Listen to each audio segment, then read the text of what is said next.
Everyone, আমি জয়শ্রী নিয়ে এলাম তোমাদের সাথে আরও একটা ব্লগ শেয়ার করতে। তো আজকে সকাল সকাল চায়ের সাথে সকালটা শুরু করলাম।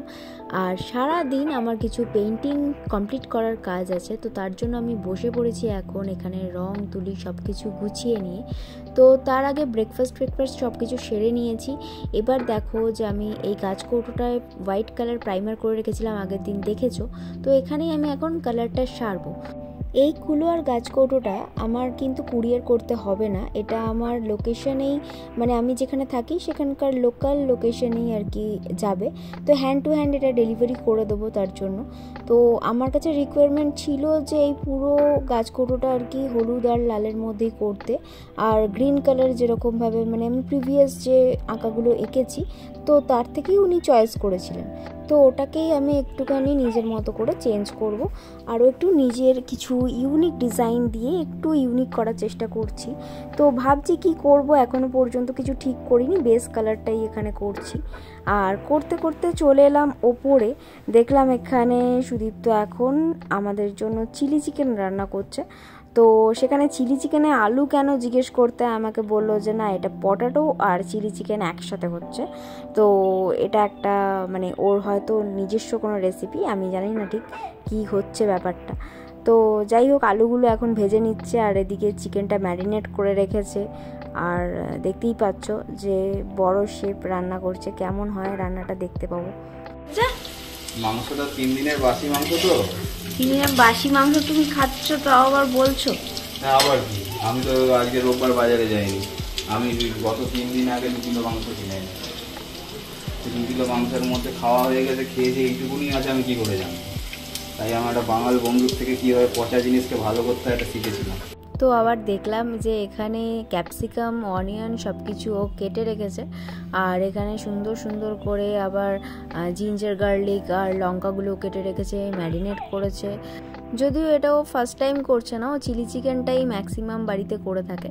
তো আবার চলে এলাম নিচে, আর দেখো বেস কালারটা আমি এখানে অ্যাপ্লাই করে নিয়েছি, অনেকটাই এখানে কমপ্লিট হয়ে গেছে। তো আবার কিছুক্ষণ পরে আমি চলে গেলাম ওপরে দেখতে যে কি করছে ও। তারপর দুপুরবেলার লাঞ্চ করে নিয়ে তারপর ভাবলাম যে বাকি ড্রয়িংটা কমপ্লিট করব, কিন্তু সেটা হলো না। তারপর আমি ক্লাস করতে বেরিয়ে পড়েছিলাম, আর দেখা হয়ে গেছে এখানে অনুষ্কা আর সৌম্যর সাথে। তো ওরাও কোথায় একটা ঘুরতে যাচ্ছিল, হেঁটে হেঁটে বেরিয়েছি। আজকে গাড়ি নেই আমাদের কাছে, এটা আমার ব্লগে আপলোড হবে। চল তাহলে একটা প্ল্যানিং করি, শুক্রবার। তো এরপর আবার হাঁটা মারলাম। এই কদিন অসহ্য গরম পড়েছে, তো দেখতেই পাচ্ছ যে একদমই হাওয়া দিচ্ছিল না রাস্তায়। আর এখানে এখন আমার ড্রয়িং ক্লাস চলছে, তো কিছুজন চলে এসছে ড্রয়িং করতে। তো এখানে বড়রা ছোটরা মিলিয়েই রয়েছে কয়েকজন, তো বেশি কয়েকজন আসেনি, বিশেষ করে জামাই ষষ্ঠীর পর থেকে অনেকেই আসেনি, ম্যাক্সিমাম জন মামার বাড়ি ঘুরতে গেছে। তো তার জন্য কয়েকজনই আছে ক্লাস করছে। আর ওদের সাথে ক্লাস করতে করতে বেশ ভালোই আড্ডা মারছিলাম আজকে, ওদের সাথে বিভিন্ন রকম গল্প টপিকও শেয়ার করছিলাম, কারণ ওরা একটু এজে বড়, তো তার জন্য ওদের সাথে বেশ মজা করেই আমি ক্লাস করি। এরপর বাড়ি এসে আমি গাছকৌটোটাকে পুরোটা কমপ্লিট করলাম, আর কুলোটার যে নাম লেখাটা বাকি ছিল সেটাও কমপ্লিট করলাম, কারণ পুরো ড্রয়িংটা কমপ্লিট না করলে কালকে কিন্তু আমি এটা ডিসপ্যাচ করাতে পারবো না, মানে সরি ডিসপ্যাচ নয়, এটা আমি কালকে হ্যান্ড টু হ্যান্ড ডেলিভারি করব। তো সেটা কিন্তু করতে পারবো না, কারণ কালকে সকালেই এটা ডেলিভারি করতে হবে। তো কালকের ব্লগে তোমাদের সাথে শেয়ার করব এই দুটো গাছকৌটো আর কুলোর ফাইনাল লুকটা। আর আজকে যেহেতু রাত হয়ে গেছে প্রচণ্ড, এরপরে আমার আবার ভূতের গল্পের লাইভও ছিল আমার হরর চ্যানেলটায়। তো তোমরা যদি সেই চ্যানেলটা দেখে না থাকো তাহলে অবশ্যই আমার চ্যানেলের ডেসক্রিপশনে চলে যাবে, তো সেখানে দেখবে যে আদার্স চ্যানেলস বলে লেখা আছে।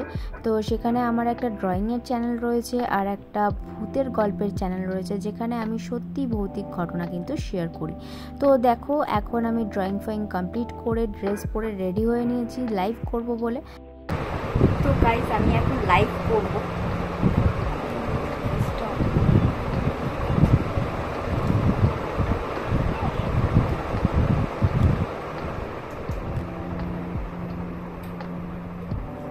এখন পাখাটা অফ করে দিচ্ছি, রেসিটা চালু করে নিয়েছি। এবার আমি লাইভটা করব, আমার গল্পের চ্যানেলের লাইভটা। তো তোমরা যদি এই সত্যি ভৌতিক ঘটনা দেখতে চাও তাহলে আমার গল্পের চ্যানেলটা অবশ্যই সাবস্ক্রাইব করে যেও, কারণ সেখানে আমি কিন্তু এই লাইভ সেশনটা করি আর এবং বিভিন্ন রকম রেকর্ডিং লাইভও আসে।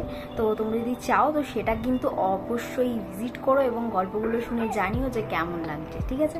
তো চলো, আজকে রাত এখন বাজে 10টা 2, আর এখন থেকে আমি লাইভটা স্টার্ট করব। আর তার জন্য আমি আজকের ব্লগটা এখানেই এন্ড করছি। তো সবাই ভালো থেকো, সুস্থ থেকো, আর দেখা হচ্ছে নেক্সট ভিডিওতে। ততক্ষণ ধরে আমার প্রিভিয়াস ভিডিওগুলো দেখতে থাকো। চলো, টাটা, বাই।